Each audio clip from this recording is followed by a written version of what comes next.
Welcome. Brand new Los Angeles rat that goes nowhere. Oh yeah! Like, comment, and subscribe. Or if you want to... Captain Marcus McCunwell and crew, capered privateers of the Royal Crown, also known on the high seas, Captain Anarchy. You and your crew stand accused of treason on the high seas against the American colonies. How do you plead for you and your crew, sir? So, we were just busy being creative and unique and whatnot and having fun playing, and we were doing shows opening up for other goth and death rock LA bands at the time, like Screams for Tina. In a place called heaven, the days are such a bore. Ex-Photo. If I ever fall in love again, it'll be too soon. They were like the only other local band that was sort of like us, because they actually had like a PC or a laptop or whatever on the stage that they used, like or an early computer or whatever that they used to do some of their bullshit. At first we didn't even know about Big Black. We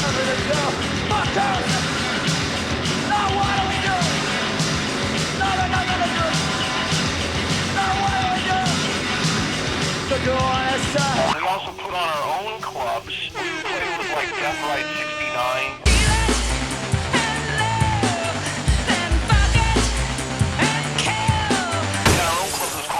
Cavernosum that we did on Jefferson Boulevard west of La Cienega, and we actually had Gwar headline one time at our club. Really? Yeah, the first time that Gwar ever came to LA to play, we went and saw him. I think it was, I want to say, oh God, where was it, the Anti-Club or somewhere like that, and they got shut down after the third song as soon as they cut the guy's head off. And every single time, you know, the MC or the DJ would just cut their sound and just come on the mic and say, okay, that was Gwar, thank you very much, good night. And so we approached them and said, hey man, we have a huge venue with a gigantic stage, and we do this Goth Club, we get a few hundred people every week or whatever, and we would love to have you guys headline. Yeah, sure, and we'll give you a cut of the door or whatever, and we'll let you do your whole set. So we just went in and we warned the club what it was going to be like, and we covered everything up with plastic, and the place was packed that night, and it was a 3-level club. So we were on the ground floor. The second floor had a bar and stuff. There was nothing going on up there. They basically had that just like closed for the night. And there was a door up there that went to the staircase that led you up to the 3rd floor, and they had a security guard guarding that door. Because the 3rd floor club was a black transsexual disco night. Yeah, and they had their own separate entrance. There was a fire staircase. So me and Dawn of the Dead decided to go up to the 3rd floor. We go talk to the security guard. He lets us go up to the 3rd floor club, right? We go in there, and they're playing like, you know, Dawn of Summer and, you know, all this like, you know, disco stuff, and we come in there like all crazy punk and gothed out or whatever, and like all the black trannies are like, oh my God, they wanted to know about what we had going on downstairs, so we told them about Gwar, and there's a small pocket of them, group of them, that were like, oh, can we come down and check it out real quick? I'm like, yeah, let me tell the security guard, you guys come down as our guests and shit. So we took a little crowd of them down there, and Gwar's on stage playing when we bring him down there, and these black tranny disco people are like, flipping out. Oh my God, he's squirting a giant dick full of milk all over everywhere. I want to get squirted. I want to get squirted. They got written up in the LA Weekly and all that. Really? Yeah, we literally gave Gwar their best show and their only full set show on their very first tour to Los Angeles. And then we partied with them in their tour bus afterwards, and they were cool as fuck, dude. We totally like went in their tour bus and got drunk and smoked weed and did a bunch of hardcore partyables. And we actually made a deal with them that the next time they came back to town, because they were into LARPing. Yeah, man, you know what, man? We sort of like, we were like kind of like the, you know, some of the first LARPers that we were aware of, you know, on the west side or in the main part of LA right here, you know, like we were a few years younger when we were in our early teens, when we started in our preteen years and then our early teens, we had already taken like PVC plumbing pipe, put caps on it and wrapped it with black tape and whatever, and wrapped it in foam with duct tape and then stretched socks over it and taped the socks on there and made our own weapons. And we had like every medieval weapon you could think of, and there would be about a group of 10 of us that would go to Rancho Park like on a Saturday afternoon, and 5 of us would go one way and 5 of us would go the other. We'd end up meeting up somewhere in the park and having battles, and we would ambush each other and stuff like that. We'd split our groups into two, like, hey, you two go that way and you three hide up in the tree and jump down when the other guys come and all that. I mean, we were doing LARPing before LARPing was a thing. It wasn't even called LARP back then, you know? We weren't aware of anyone else that was doing it. We knew about the SCA, and we had an older friend, Bill, who had kendo sticks, and, you know, we used to spar with him with kendo sticks. He taught us kendo, and he took us to a couple SCA practices at Sentinella Park, where there's like older guys that, you know, that were also practicing with kendo sticks and stuff like that, you know. We couldn't fight for crap compared to them. I mean, they kicked the crap out of us. But as far as LARPing goes, you know, with like, you know, plastic core, foam weapons, we didn't know of anyone else that was doing that. We were pretty much like the first ones that I'm aware of in the LA area that were doing that. It wasn't even called LARP then. And so we were talking about this with the guys from Gwar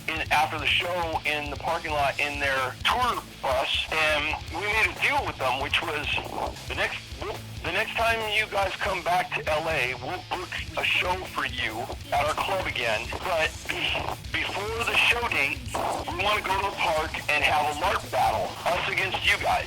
If you win the LARP battle, we'll give you all of the proceeds from the door. Don't worry about the opening acts; they're going to play for beer anyway. We'll give you. We won't make a single dime off the show. We'll give you the entire proceeds from the door. Okay? But if we win the LARP battle, then you guys only get a cut of the door, or you guys play for free or something like that. I forget which it was, you know what I mean? And they were told all about it. They're like, okay, that sounds cool, yeah, that's fair. So we're supposed to have this LARP battle with Gwar, and then that was going to determine, you know, how much they were or were not going to get paid the next time they came to LA. And what ended up happening is the second time that they came back to LA on tour, they scored a show playing at Fender's Ballroom in Long Beach, and it just so happens that MTV was down the street filming, I don't know what they were filming, some shit down the street. And somebody knew that was at the show, and they ran down the street and grabbed the people from MTV and said, you have to come down the street and see this band. You're going to want to film them. You're not going to believe this band when you see them. They brought MTV down there, and MTV saw what was going on, and they said, dude, grab the cameras and bring them down here right now. We got cats. And they ran down there and they filmed them, and the rest is history.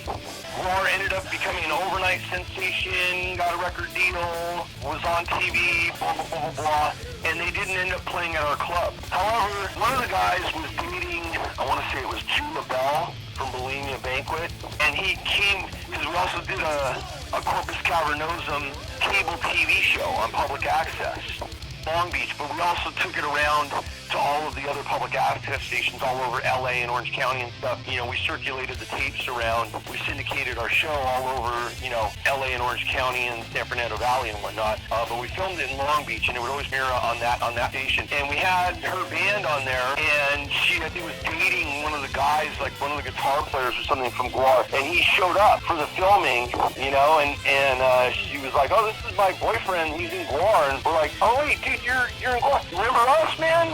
Corpus Cavernosum, we were the club. You guys played for 7 in LA. We gave you a big show. And he's like, oh my God, yeah, you know what I mean? Like, it was a total tribute. Like, you remember, it's like, oh man, that's great, yeah, cool. But yeah, unfortunately, we're never able to book them a second time. Watch videos of people on YouTube reacting to fucking YouTube. Coming soon to both Lost Anarchy magazine and Don't Watch Mojo channels. We got some badass graphic novel reviews. And the Masters of the Universe. Eternity War Volumes 1 and 2. Also got some League of Gentlemen. Hitchhiker's Guide by DC Comics. The celebrated best-selling novel, The Hitchhiker's Guide to the Galaxy. What is this thing? It's the guide. It's got everything you need to know to survive in the universe. Well, I can't wait to start that. And Murdered Children 2099. And then... Some more Star Wars Legacy. I don't got all of them.